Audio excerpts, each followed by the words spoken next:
Hello students, welcome to my channel. Mathematics class 8 में हमने एक नया चैप्टर शुरू किया, क्यूब्स एंड क्यूब रूट्स।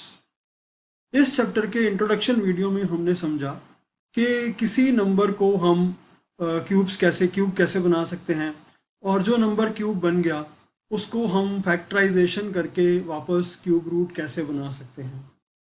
और उसी चैप्टर में आज हम उस चैप्टर की एक्सरसाइज शुरू करने वाले हैं। तो समझते हैं एक्सरसाइज के फॉर्म से कि हम नंबर्स को क्यूब कैसे बनाते हैं और क्यूब रूट्स कैसे बनाते हैं। तो सबसे पहला ये क्वेश्चन है यहाँ पर, find of the following numbers are not which of the following numbers are not perfect cubes. तो यहाँ पर कुछ नंबर्स हमारे पास गिवन हैं, उनको हम देखते हैं कि और हम फाइंड आउट करते हैं कि कौन से नंबर्स जो हैं वो परफेक्ट क्यूब्स नहीं हैं। तो हमने जब समझा था कि क्यूब और क्यूब रूट कैसे बनता है, एक नंबर को जब हम 3 बार मल्टीप्लाई कर देते हैं तो वो क्यूब बन जाता है, और उसी नंबर को फैक्टराइजेशन से हम वापस क्यूब रूट कर लेते हैं। तो यहाँ पर हमें नंबर्स गिवन है, तो हमें ये पता करना है कि क्यूब रूट ये परफेक्ट क्यूब है या नहीं है। तो हम सिंपल सी बात है, फैक्टराइजेशन से पता कर सकते हैं। हमने इसका एक एग्जाम्पल अपनी इंट्रोडक्शन वीडियो में समझा भी था, तो अगर आप चाहें तो इंट्रोडक्शन वीडियो भी देख सकते हैं। फिर भी मैं आपको एक बार ये और समझा देता हूँ। सबसे पहला नंबर है हमारे पास 216। इस नंबर को हमें चेक करना है कि ये परफेक्ट क्यूब है या नहीं है। तो हम इसको फैक्टराइजेशन करेंगे और फाइंड आउट कर लेंगे कि ये नंबर परफेक्ट क्यूब है या नहीं है। तो सबसे पहले हम देखते हैं कि यहाँ पर यूनिट डिजिट में एक नंबर है 6, जो कि एक इवन नंबर है, तो ये 2 से डिवाइड हो सकता है। तो अगर हम इसको 2 से डिवाइड करेंगे तो ये हो जाएगा, और इसी तरीके से जब तक ये नंबर 2 से डिवाइड होता जाएगा हम इसको 2 से ही डिवाइड करेंगे। अब ये नंबर 2 से डिवाइड नहीं हो सकता क्योंकि यूनिट डिजिट में ऑड नंबर आ गया, तो अब ये 3 से डिवाइड होगा।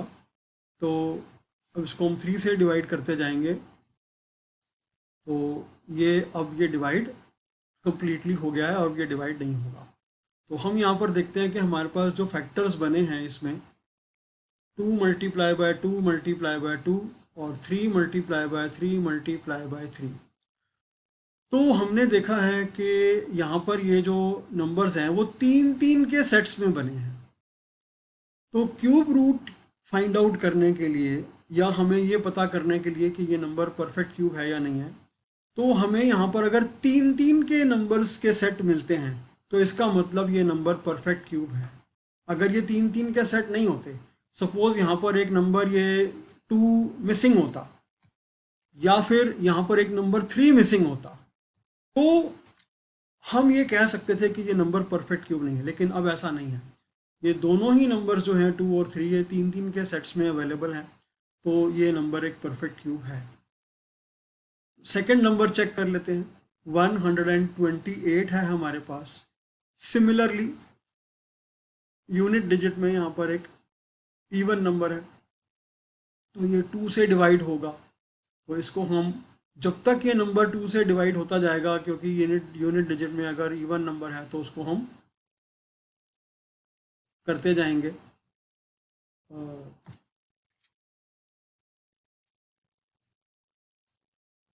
और इस तरीके से हमें ये फैक्टर्स मिल जाएंगे। ठीक है, तो अब हमें देखना है कि ये फैक्टर्स 3 के पेयर में हैं या नहीं है।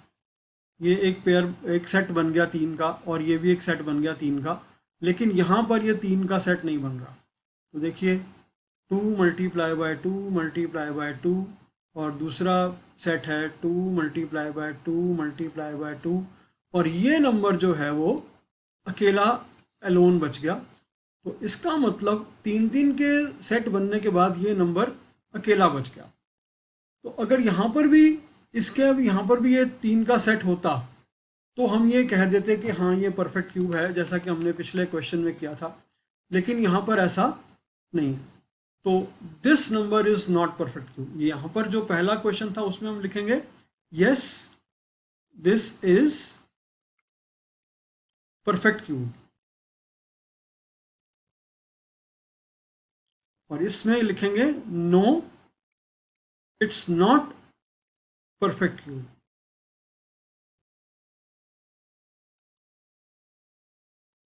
ठीक है, इसी तरीके से बाकी के नंबर्स हैं, 1000 है, 100 है, और ये नंबर्स हैं, उन नंबर्स को भी हम इसी तरीके से फैक्टराइज करके देख सकते हैं। अगर 3-3 के सेट्स बनते हैं तो वो नंबर परफेक्ट क्यूब है, और 3-3 के सेट्स अगर नहीं बनते तो वो परफेक्ट क्यूब नहीं है।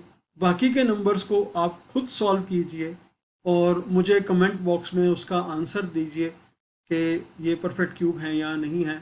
और अगर कोई प्रॉब्लम आती है मेरी वीडियोस को दोबारा देखिए, और अगर फिर भी कोई प्रॉब्लम नहीं समझ में आता तो आप मुझसे पूछ सकते हैं मैसेज लिखकर। अगला क्वेश्चन देखते हैं। Find the smallest number by which each of the following numbers must be multiplied to obtain a perfect cube. अब ये नंबर्स हमारे पास गिवन है, इन नंबर्स को हमें सबसे पहले तो ये चेक करना है कि ये परफेक्ट क्यूब है या नहीं है, क्योंकि यहाँ पर ये लिखा ही हुआ है कि ये नंबर से मल्टीप्लाई करने के बाद ही क्यूब बनेंगे।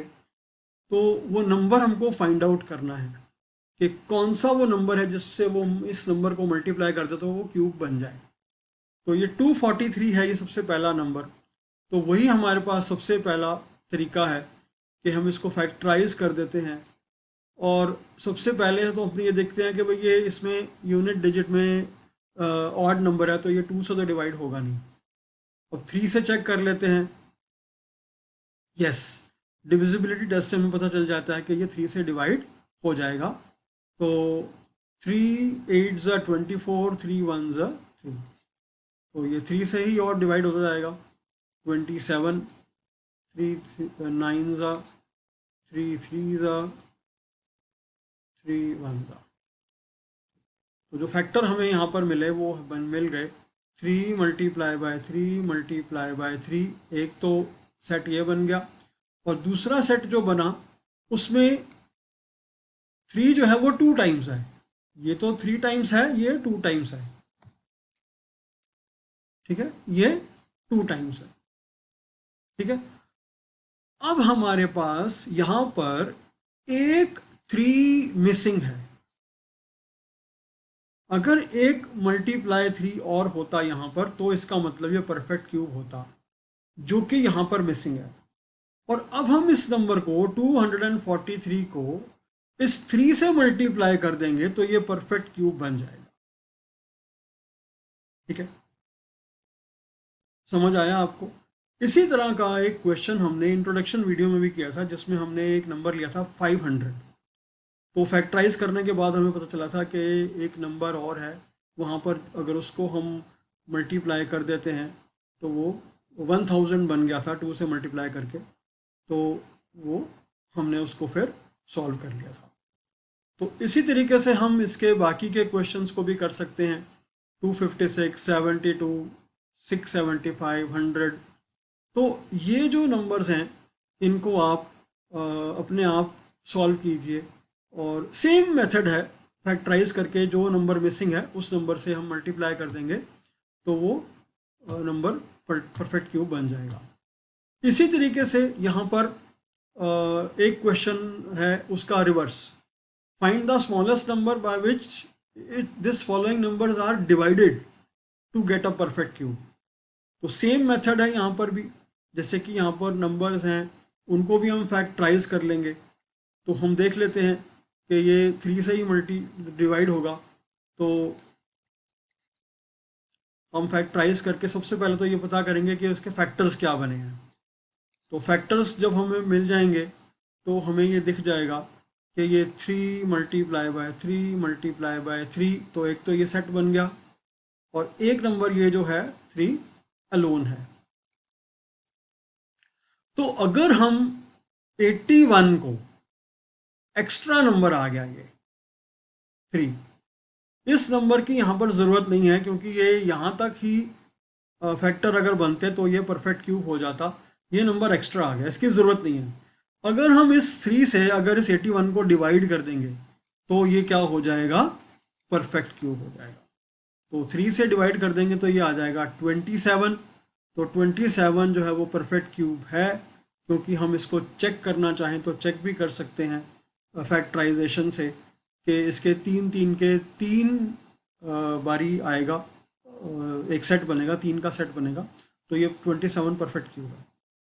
तो इसी तरीके से एक अगर हम नंबर 128 लेते हैं तो हमें ये पता चल जाएगा कि ये भी परफेक्ट क्यूब है या नहीं है। तो 128 को भी हम फैक्टराइज कर लेते हैं।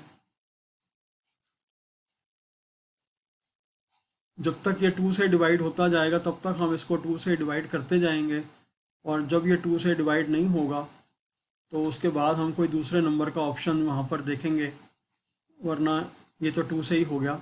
अभी इसमें देखो ये 3 के सेट जो बने हैं वो ऐसे बने हैं, 2 multiply by 2 multiply by 2, 2 multiply by 2 multiply by 2, और एक नंबर ये जो बचा ये लास्ट में एक्स्ट्रा आ गया। तो ये तो 3 के सेट बन गए, ये नंबर एक्स्ट्रा है। अगर ये नंबर नहीं आया होता तो ये परफेक्ट क्यूब होता। तो इसी नंबर से अगर हम 128 को डिवाइड कर देंगे तो ये परफेक्ट क्यूब बन जाएगा। तो 128 को अगर हम 2 से डिवाइड कर देंगे तो ये आ जाएगा 64, जो कि एक परफेक्ट क्यूब है। ये 4 का क्यूब है, 4 4 ज़ा 16, 16 4 ज़ा 64। तो इसका जो है क्यूब रूट जो है वो 4 आ जाएगा। तो ये 4 का क्यूब बनता है 64। ठीक है, तो इस 128 को अगर हम 2 से डिवाइड कर देंगे तो ये परफेक्ट क्यूब बन जाएगा। तो इसी तरीके से हम बाकी के जो नंबर्स हमारे पास हैं उनको भी हम फैक्टराइजेशन से सॉल्व कर सकते हैं।